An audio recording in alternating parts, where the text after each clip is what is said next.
Salam, hər vaxtınız xeyir. Bugünkü dərsimiz neyrokranium sümükləri haqqında olacaq. Neyrokranium keçən dərsimizdə izah elədik, üst skeleti viscerokranium idi. İndi isə neyrokranium, yəni beyin skeletinin sümükləri haqqında danışacağıq. Bura beyin skeletinin anatomiyasını daxil etsək 8 sümükdən ibarət olacaq. 4 tək sümük, 2 cüt sümükdən ibarətdir. Və alın sümüyü os frontale adlanır. Beyin ətrafı sümüklərdən, yəni neyrokranium sümüklərindən biridir. Bu sümük təkdir. Yəni alın sümüyü təkdir, amma bəzi yerlərdə iki hissəli eşidə bilərsiniz. Çünki yerləşməsi kəllənin ön və üst hissəsini təşkil edir. Alın və göz çuxurunun orbita, yəni üst hissəsini, tavanını təşkil edir. Tavan yapısında iştirak edir. Strukturuna baxdığımız zaman doğuşdan əvvəl, yəni mənim demək istədiyim əsas nöqtə buradır. Doğuşdan əvvəl iki hissədən ibarət olur, sonra birləşərək tək sümüyə çevrilir. Ona görə də metopik kəllə yapısına malikdir. 3 hissədə araşdırılır, yəni 3 hissədən ibarətdir. Alın pulundan pars squamous frontalis arxaya və yuxarıya doğru uzanan geniş yastı hissədir. Ön səthi qabarıq, ön səthində orta xəttin hər iki tərəfində görünən qabarıqlar və tuber frontali yerləşir. Tuber frontale altında olan qabarıqlıq isə arcus supercularis adlanır. Bu göz çuxurunun üstündə sümük qövsüdür. Orta xəttdə arcus supercularis, arxasında isə düz sahəyə glabella deyilir. Glabella qaşarası qövs adlanır bizim dildə. Glabella alın sümüyündə yerləşir və bəzi müəlliflər tərəfindən də imtahan sualı olaraq deyilir. Yəni bu əsas soruşula bilən, imtahan sualında soruşula bilən hissədir. Yəni çox sevilən sualdır ki, soruşulsun glabella harda yerləşir, glabella harda yerləşir daha doğrusu. Göz çuxurunun orbita, yəni orbitanın keçən dərsdə dediyim kimi latın dilini çox yaxşı mənimsəməlisiniz ki, bu anatomiya dərslərində uğur əldə edə biləsiniz. Margo supraorbitalis adlanır. Bu göz yuvası üstü kənardır. Göz çuxurunun orbitanın bundan ayıran hissəsidir. Yəni alın sümüyündən ayıran hissəsinə deyilir. Margo kənar, supra üst, orbitalis isə göz çuxuru ilə əlaqəli deməkdir. Burada da qeyd olunub. Margo supraorbitalis deməli göz çuxuru ilə əlaqəli olurlar. Margo supraorbitalis xaricə və aşağıya doğru verdiyi çıxıntıya processus zygomaticus deyilir. Bu çıxıntı zygomatik sümük, yəni almacıq kəmiyi, yəni almacıq sümüyü ilə əlaqəli qurduğu üçün bu adı alır. Arxa səthi beyin, yəni beyin membranları ilə, beyin zarları ilə qonşudur. Pars orbitalis. Pars orbitalis bunun deməli ikinci hissəsidir. Göz çuxuru ətrafında olan hissəsinə biz deyirik pars orbitalis və orbitanın tavanını, yəni üst hissəsini təşkil edir. Alt səthi düz və sərtdir. Xarici səthlərində isə göz yaşı vəzisi olan çuxur, fossa glandulae lacrimalis. Lacrimalis burada göz yaşıdır. Glandulae vəzidir. Fossa isə hissə adlanır. Üst səthi beyinlə qonşudur. Üst səthi beyinlə qonşu olur və pars nasalis burun ətrafındakı hissə adlanır. Margos supraorbitalislər arasında qalan çəpər formalı hissəyə deyilir. Pars nasalis, yəni burun hissəsi. Belə ki, biz dedik 3 hissədən ibarət oldu. Alın pulundan, göz yuvası hissəsindən və burun boşluğu hissəsindən, pars nasalisdən. Burun ətrafında olan hissədən margo supraorbitalislər arasında qalan çəpər formalı hissəyə deyilir, pars nasalis. Yəni bu hissədən söhbət gedir, burnun ortasından söhbət gedir və burun sümüyü və yuxarı çənə sümüyü maksilla ilə birləşir. Yuxarı çənə sümüyü burada demək istədiyi əng sümüyüdür. Əng sümüyü maksilla adlanır.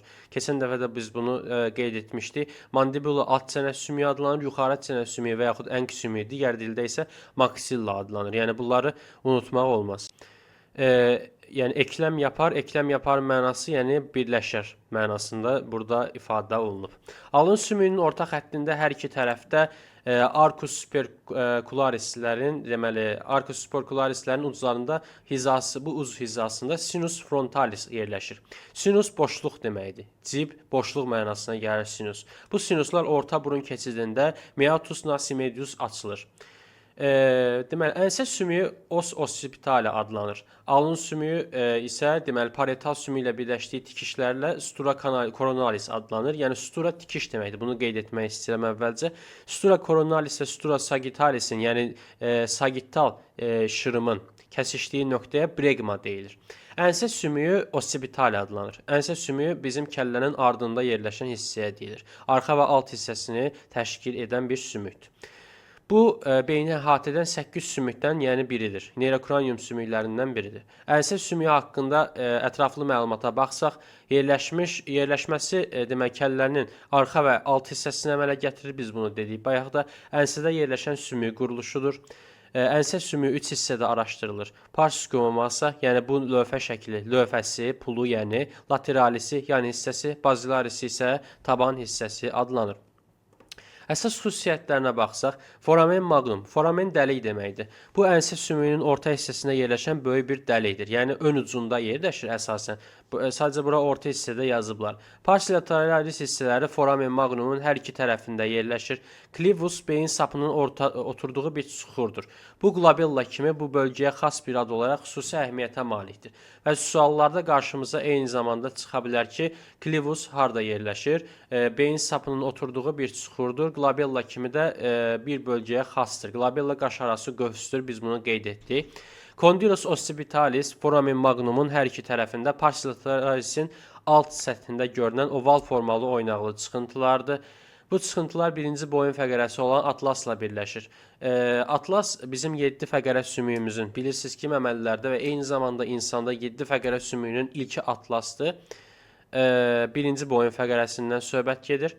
Protuberantaya occipitalis externa sümüyünün xarici səthində görünən ən qabarıq çıxıntıdır. Bu, eksterna, yəni xaricdə görünən ən böyük çıxıntıya deyilir. Crista occipitalis externa isə həmin hissənin eksternadan foramen magnuma olan hissəsi kimi xatırlanır və daraq formasındadır. Birləşdiyi sümüklər tikiş şəklindədir. Yəni, beyin, onu da deyim ki, bir-birinə nə qığırdaq formasında, nə də ki, bir-birinə digər formalarda yerləşmir. Birbaşa elə tikiş şəklində birləşmələr əmələ gətirir. Çünki hərəkətsizdir. Sadəcə beyin kəlləsində hərəkətli olan bir hissə var ki, ümumiyyətlə kəllənin quruluşunda mandibula, yəni alt çənə sümüyü bizdə hərəkətli hesab olunur. Ənsə sümüyünün pars squamosa'ya hissəsi parietal sümüklərlə deməli birləşərək sutura lambdoidea kimi əmələ gətirən bir hissələr əmələ gəlir. Eyni zamanda gicgah sümüyünün osteotemporale mastoid hissəsi ilə birləşərək sutura occipitomastoidea yaradır. Qeyd. Yəni buradan qeyd etməliyik ki, clivus və glabella kimi syllabus da ənsə sümüyünə aid əhəmiyyətli bölgəyə xas bir termindir və imtahan sualı olaraq bu da soruşula bilər. Hansı ki, mən seçdiyim hissələr imtahanda sizdən, yəni xüsusi olaraq soruşulacaq hissələrdir. Ona görə, yəni testlərdə və digər hissələrdə soruşula bilər. Ona görə mən bunları seçmişəm sizin üçün. Əsas sümüyü os sphenoidea adlanır və kəllənin beyni əhatə edən sümüklərdən, neyrokraniumlardan biridir. Tək sümükdür. Beyni əhatə edən sümüklər cəmi 8 ədəddir. Biz bunu bayaq da qeyd elədik hamısını. Sphenoidea adlanır. Və əsas sümüyü haqqında ətraflı məlumat versək, yerləşməsi və görünüşü. Bizdə əsas hissə bunların yerləşməsinə, xaricdən görünüşünə baxmaq, digər sümüklərlə birləşməsi, yəni eklemləşməsinə xüsusi diqqət yetirmək və hissələrinə və bəzi hissələrindəki xüsusiyyətlərinə baxmaqdan söhbət gedir. Yəni anatomiyada əsas bizim bundan belə də istifadə edəcəyimiz yəni nöqtələr, addımlar bunlardır. Yerləşməsi və görünüşünə baxdığımız zaman kəllənin tavanının ortasında gicgah, os temporali və ənsə os occipitali sümüklərinin önündə yerləşir. Görünüşü qanadları açılmış quşa bənzəyir. Yəni qanad şəklindədir, ona görə belə adlanır. Digər sümüklərlə birləşməsi də kəllə sümüklərinin 12-si ilə də bağlanır. Yəni burada bu əhəmiyyətli bir xüsusiyyət olaraq vurğulanır. Yəni biz demək istəyirik ki, burada əsas məqam 12 sümüklə də birlikdə yəni burada bağlanır. Ona görə də biz bunu əhəmiyyətli olaraq vurğuluyuruq. Ortada gövdəsi yerləşir korpus sphenoidali. Sphenoidali əsas sümük, yəni əsas sümüyünün gövdəsi, böyük qanadları, kiçik qanadları, ala major, ala minor, aşağıya doğru uzanan ikinci çıxıntısı processus pterygoideus adlanır. Əsas xüsusiyyətləri deməli hipofizialis, gövdənin üst səthində yerləşən bu çuxura deyilir. Hipofiz vəsisi oturur. Yəni bu çuxurda hipofiz vəzisi oturur. Biz deyirik buna əsas sümüyün yuxarı hissəsində. Bu sümüyün ən əhəmiyyətli xüsusiyyətlərindən biridir və imtahanlarda da eyni zamanda bu sual olaraq düşür. Buna əsas götürməyiniz vacibdir. Fossa hipofizialis. Hipofizialis bu hissədə hipofiz vəzi oturur. Sella turcica. Bura türk yəhəri yerinə adlanır. Gövdənin üstündəki bu formasiya hipofiz vəzisinin oturduğu çuxur dəvə yəhərinə bənzədiyi üçün türk yəhəri adını almışdır. Bu əsas sümüyə os sphenoidali yerləşən mühüm bir hissədir və sual olaraq soruşulur. Sinus sphenoidalis. Əsas sümüyün gövdəsi içərisində yerləşən bir boşluqdur. Gizgah sümüyü os temporale adlanır. Bu kəllənin cüt sümüklərindəndir. Beyni əhatə edən sümüklər qrupuna daxildir. Gizgah sümüyündən indi söhbət gedir. Temporale adlanır. Frontali alın sümüyü oldu. Sphenoidali əsas sümüyü oldu. Temporale gizgah sümüyü olacaq. Eyni zamanda gizgah sümüyün haqqında bizdə yerləşməsi və funksiyasına nəzərdə yetirsək, kəllənin qismən yan və qismən alt divarının quruluşuna qatılır. Gizgah sümüyünün içərisində eşitmə və tarazlıq orqanları yerləşir. Bu onun vacib bir sümüyüdür. Deməli, yeni doğulmuşlarda gizgah sümüyü 3 hissədən ibarət olur və daha doğru, yəni daha sonra birləşərək tək sümüyə çevrilir. Bu hissələr bəzən soruşula bilər, həmçinin soruşulmaya da bilər. Yəni bunu özünə məxsus adları var sadəcə. Amma mən bunu xüsusi olaraq seçmişəm ki, yəni sizdə əsas yəni məqamları qeyd etmək mümkün olsun. Yəni anatomiya kitabını başdan aşağı oxusaz, yəni heç bir şey əldə etmək heç bir şey deyil, amma müəyyən qədər şeyləri əldə etmək olur. Amma müəyyən məqamlar da var ki, əsas hissə götürülür və sadəcə testlərə onlar düşür. Yeni doğulmuş gizgah sümüyü 3 hissədən ibarət olur. Pars squamata, pars petrosa və əsas digər xüsusiyyətlərinə baxdığımız zaman gizgah sümüyünün arxa səthində processus mastoidois adlı bir çıxıntı var. Bu çıxıntı yeni doğulmuşlarda olmur. Processus mastoidosun içərisində bir çox boşluqlar yerləşir. Birləşdiyi sümüklər, tikişlər, suturalar,ənsə sümüyünün mastoid hissəsi ilə birləşərək sutura deməli eyni zamanda yəni mastoidanı əmələ gətirir. Burada sadəcə yəni sözlər biraz çətinlik törədir insanda. Sadəcə yəni əsas olaraq göz yaddaşınızda qalsın ki, ossipitomastoidea yəni şəklində əmələ gəlir. Etmoid sümüyü os etmoida ilə adlanır. Bu sümük kəllənin beyin səthini əhatə edən sümüklərdən, neyrokraniumlardan biridir və tək sümükdür. Etmoid sümüyü haqqında ətraflı məlumata baxsaq, yerləşməsi və funksiyası burun boşluğunun üst və arxa hissəsini, burun çəpərinin, deməli burnun xarici divarını və kəllə dabanının ön hissəsini, quruluşunu qatılır. Eyni zamanda görünüşü kargo sümüyünə oxşuyur. Yəni burada bu da bizdə əslində konkadır, konka sümüyünə bənzəyir yəni. Sadəcə səhv düşüb. Əsas xüsusiyyətləri kristalla qallidir. Yəni kristalla qalli, lamina cribosa, conca nasalis superior, balıqlağı sümüyüdür, conca nasalis superior. Hissələrinə baxdığımız zaman etmoiddə 3 hissəsi vardır. Etmoid sümüyü, alın sümüyü, os frontali, ənsə sümüyü və əsas sümüyü ilə birlikdə neyrokraniumun 4 sümüyünü, tək sümüyünü təşkil edir. Etmoid sümüyü, yəni birlikdə hamısı bir yerdə 4 sümüyü təşkil edir. Etmoid sümüyü, alın sümüyü, ənsə sümüyü. Bunlar tək sümüklərdir. Yeni doğulmuş kəllənin quruluşu, yəni 4'ü isə təkdir dedik bizdə, ikisi çift, yəni cütdür. Yeni doğulmuşlarda kəllənin quruluşu yetkin insan kəlləsinin bəzi xüsusiyyətlərlə fərqlənir. Çünki bəzi sümüklər hələ tam birləşməmiş olur. Bunu biz alın sümüyü üçün qeyd etmişdik. İndi isə mən tam izah edeyim. 2-7 yaş arası alın sümüyünün birləşməməsi dövrü olur. 2-7 yaş arasından sonra bu alın sümüyü birləşərək tək sümüyə əmələ gətirir. Əgər birləşməzsə bu anomaliyalara gətirib çıxara bilər.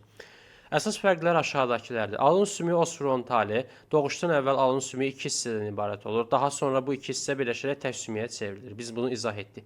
Gizgah sümüyü os temporali. Yeni doğulmuşlarda gizgah sümüyü 3 ayrı hissədən ibarət olur. Bu hissələr pars squamata, pars netulosa və pars tipnakia olur. Daha sonra bu parslar birləşərək tək bir gizgah sümüyünü əmələ gətirir. Mastoidea çıxıntısı var. Gizgah sümüyünün arxa tərəfində yerləşən processus mastoideus adlı çıxıntı yeni doğulmuşlarda mövcud olmur. Eyni zamanda biz əsas xüsusiyyətlərinə baxarkən etmoid sümüklərində crista galli, lamina criprosa, conca nasalis superior vardır. Bu sümükdə yerləşən əhəmiyyətli çıxıntılardan biri də crista gallidir. Crista galli ön hissəsinin quruluşuna baxdığımızda kəllə tabanını görünür və digər hissədən deməli lamina criprosa Lamina cribrosa da etmoid sümüyü hissələrindən biridir və əhəmiyyətlidir. Eyni zamanda Conchonasalus superior, üst burun balıqlağı, yəni sümüyü. Conchonasalus superior burun boşluğuna baxan daxili səthdə qırışmış yarpaq şəklində 2 ədəd sümük mövcuddur. Bu sümüklər konka adlanır. Yəni bunu biz qeyd etmişdik. Keçən dərsdə konka sümüyü adlı bir bizdə element var idi. Mən onu qeyd etmişdim. Qeyd etmək vacibdir ki, həmçinin Conchonasalus superior və Conchonasalus medius'un etmoid sümüyünə yerləşdiyini bilmək önəmlidir. Təbii ki, burada biz hansı ki mən bunu qeyd etmişəm burada, əsas olan nöqtə burada Conchonasalus superior və Conchonasalus medius'un etmoid sümüyünə yerləşdiyini bilmək lazımdır.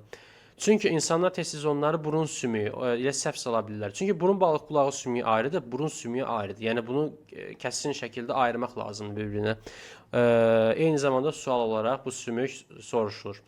Etmoid sümüyünün 3 hissəsi var. Biz bayaq bunu qeyd etdik. Processus mastoidosus çıxıntıdır və yeni doğulmuşlarda mövcud olmur. Yeni doğulmuşun deməli əsas biz xüsusiyyətlərinə baxdıq. Alın sümüyü dedik. Doğuşdan əvvəl alın sümüyü 2 hissədən ibarət olur. Sonra birləşərək tək sümüyü əmələ gətirir. Gizgah sümüyündə yeni doğulmuşda da gizgah sümüyü 3 ayrı hissədən ibarət olur. Squamata, petrosa və timnakia. Daha sonra bu parçalar birləşərək tək bir gizgah sümüyünü əmələ gətirirlər. Mastoidal çıxıntı olur. Yeni doğulmuşlarda bu olmur. Yəni bu qədər. Çox sağ olun.